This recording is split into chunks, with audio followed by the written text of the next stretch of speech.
राधे राधे, जय श्री श्याम, जय माता दी।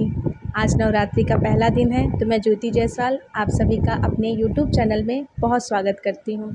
तो मैं बात आज करूँगी कलश स्थापना, जिन्होंने किया है और जो करना चाहती हैं, जिन्हें कुछ नहीं पता है, या आप बिना कलश स्थापना किए क्या नवरात्रि का पूजन नहीं कर सकते हैं। और या तो नौ दिन जो फास्ट रहते हैं, 9 दिन फास्ट में आप क्या खाएं क्या नहीं खाएं, या जो चढ़ती उतरती रहते हैं वो क्या खाएं। और या तो कितने लोग होते हैं कि जो 9 दिन फास्ट ना रखे, सप्तमी अष्टमी नवमी 3 दिन व्रत रहते, तो क्या 9 दिन का फल मिलता है।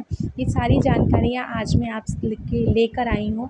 तो प्लीज़ चैनल पर न्यू है तो चैनल को सब्सक्राइब कर लीजिए, प्लीज़ सब्सक्राइब कर लीजिए, क्योंकि आपकी सब्सक्राइब से ही मेरा मोटिवेशन बढ़ेगा और मैं अच्छी वीडियोस आप लोग के लिए लेकर आऊँगी। तो चलते हैं ब्लॉग में, स्टार्ट करते हैं। हाँ जी, तो आज नवरात्रि का पहला दिन है, माँ शैलपुत्री का दिन है। तो माता शैलपुत्री बहुत ही शालीनता को दर्शाती हैं। तो आज के दिन लोग कलश स्थापना करते हैं, जिनके यहाँ पूरे 9 दिन विधि पूर्वक माता जी की पूजा होती है। लेकिन अगर कोई पूजा नहीं कर सकता है कलश का, तो कोई उसमें आप मन में मत रखिए कि आपने माता रानी की सेवा कम की है। जी नहीं, ऐसी कोई बात नहीं है। भगवान सिर्फ भाव के ही भूखे होते हैं। जहाँ भाव नहीं है वहाँ भगवान कहाँ है। इसलिए कभी भी ये मत सोचिए कि मैंने ये नहीं किया तो पता नहीं भगवान मेरा पूजा स्वीकार करेंगे कि नहीं करेंगे। ऐसी कोई बात नहीं है। आप अपने मन से भगवान को पूजिए, दिल से रखिए, मन में उनकी मूर्ति रखिए, तो भगवान ज़रूर ही आपकी विनती को सुनेंगे। तो मैं बता रही हूँ कि अगर आप कलश स्थापना नहीं कर पा रहे हैं तो आप क्या करें। हाँ जी, जो जैसे आज शैलपुत्री माता का दिन है, तो शैलपुत्री माता जी की पूजा में पीले रंग के वस्त्र पहनने होते हैं। तो देखिए मैंने पीली साड़ी पहनी है, जैसे कि आपने मेरी पिछली वीडियो देखी होगी कि 9 दिन 9 रंग और 9 दिन 9 भोग माता का। अगर आपने अभी भी वो वीडियो नहीं देखी है तो प्लीज़ जाके मेरे चैनल पे देखिए। मैं नीचे लिंक शेयर कर दूँगी, तो आप जाके देख सकते हैं।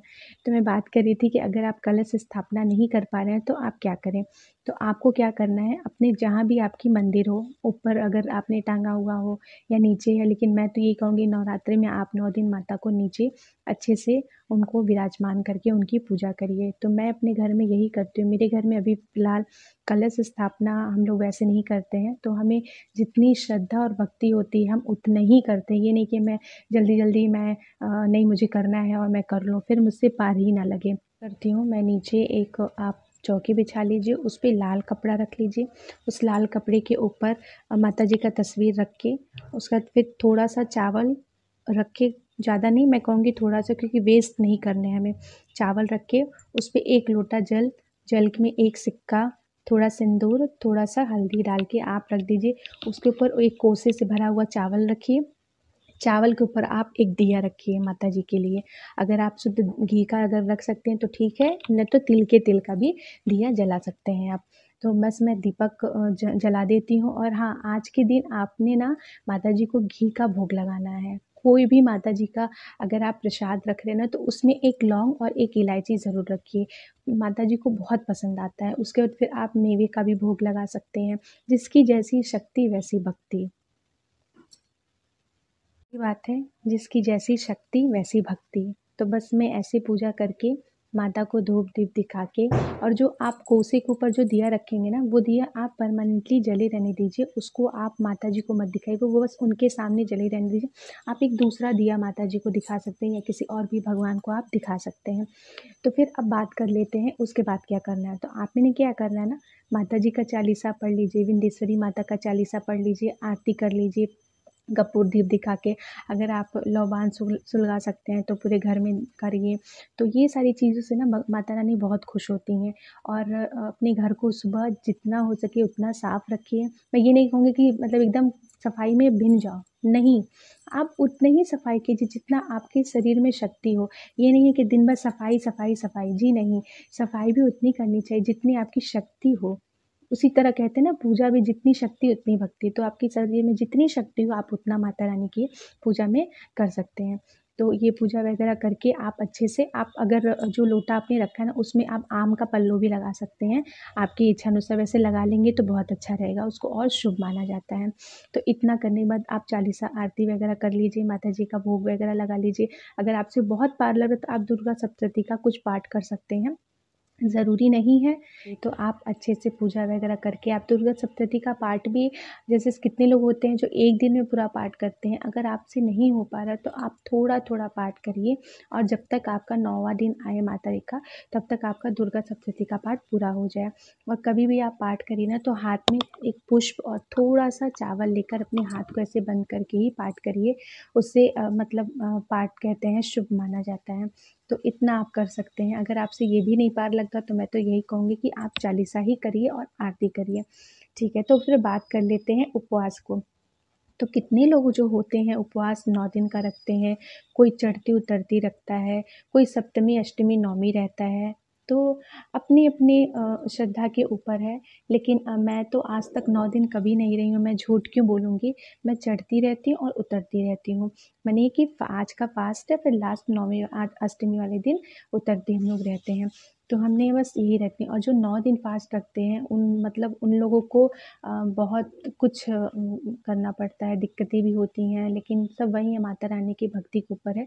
तो मैं यही कहूँगी, जितनी आपके अंदर शक्ति है उतना आप व्रत रखिए। और रही बात सप्तमी अष्टमी नवमी की, तो हाँ, मैंने ये सुना है कि सप्तमी अष्टमी नवमी रहने से आपको पूरे 9 दिन का फल मिलेगा। ये बिल्कुल सत्य बात है। सप्तमी अष्टमी नवमी रहने से आपको पूरे 9 दिन का फल मिलेगा। तो उसमें भी कितने लोग नमक का रहते हैं, यानी कि सेंधा नमक का, कितने लोग सिर्फ फलाहार रहते हैं। तो अपनी अपनी, मैंने वही कहा ना, जितनी शक्ति उतनी भक्ति। तो आपसे अगर पार हो पा रहा है तो ही आप 9 दिन रखिए। और हाँ, 9 दिन आप रख सकते हैं तो आप सेंधा नमक पे भी रह सकते हैं। तो उसमें बहुत सारी चीज़ें होती हैं, जैसे कि साबूदाने का पोहा बना लीजिए, तिन्नी का चावल है, आलू की सब्ज़ी भी आप बना सकते हैं। हमारे यहाँ तो वैसे टमाटर खाया जाता है, कितने लोग व्रत में टमाटर नहीं खाते, बट टमाटर खाया जाता है व्रत में। तो हम लोग ये करते हैं, ड्राई फ्रूट्स का आप हलवा भी बना सकते हैं, वो काफ़ी एक्टिव भी रहता है, शरीर को काफ़ी जैसे हरासमेंट वगैरह हो जाता है व्रत रहने से, तो आपको परेशानियाँ नहीं होंगी। पीछे थोड़ी वॉइस हो रही है तो प्लीज़ आप लोग इग्नोर करिएगा। तो ये हो गया उपवास को लेकर। तो मैंने वही बताया ना, सप्तमी अष्टमी नवमी जो होते हैं वो आपको पूरे 9 दिन का फल मिल। तो मेरी ये जानकारी यहीं तक थी। आपने कलश पूजा के बारे में समझ ही लिया। अगर आपको जितनी शक्ति हो उतनी आप करिए। माता रानी कभी भी ये नहीं चाहेंगी कि मेरे बच्चे परेशान होकर मेरी पूजा करें। आप जितनी करिए, बस श्रद्धा से करिए। और 9 दिन मैं यही कहूँगी कि आप ब्रह्म मुहूर्त में उठिए। मैं तो 4 बजे उठ जाती हूँ, पूरे 9 दिन मेरा यही रूटीन रहता है। मैं 4 बजे उठ के घर की साफ़ सफाई करती हूँ। एटलीस्ट मैं 5 बजे तक नहा लेती हूँ। उसके बाद जाके मैं अपने मंदिर में जाती हूँ। मंदिर की सफाई मैं 1 दिन पहले ही कर लेती हूँ शाम को।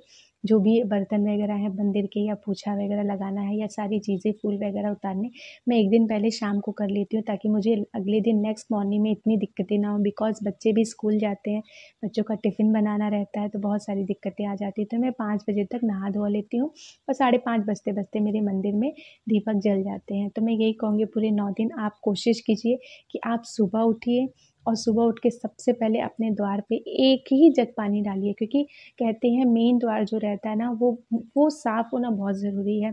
लक्ष्मी जी आने के लिए, या माता रानी, या कोई भी भगवान, कोई भी अच्छी एनर्जी घर में आने के लिए ना, सुबह-सुबह आप 1 लोटा जल अपने घर के द्वार पे ज़रूर डाला करिए। तो मेरा तो यही डेली का रूटीन है। तो जानकारी आप सबको कैसी लगी? मेरी अगर ये जानकारी अच्छी लगी हो तो प्लीज़ चैनल को सब्सक्राइब कर लीजिए, ताकि मैं अच्छे-अच्छे वीडियोज़ आप लोगों के लिए लाती रहूँ। और कमेंट में जय माता दी लिखना बिल्कुल मत भूलिएगा, क्योंकि आपके कमेंट से ही मुझे बहुत मोटिवेशन मिलता है। तो प्लीज़ प्लीज़ प्लीज़ चैनल को सब्सक्राइब कर लीजिए। और इस नवरात्रि में आपको माता रानी सारी मुसीबतों से बचाएं, आप सबके ऊपर कृपा दृष्टि बनाए रखें। तो मिलते हैं नेक्स्ट वीडियो में, तब तक के लिए राधे राधे, जय श्री श्याम, जय माता दी।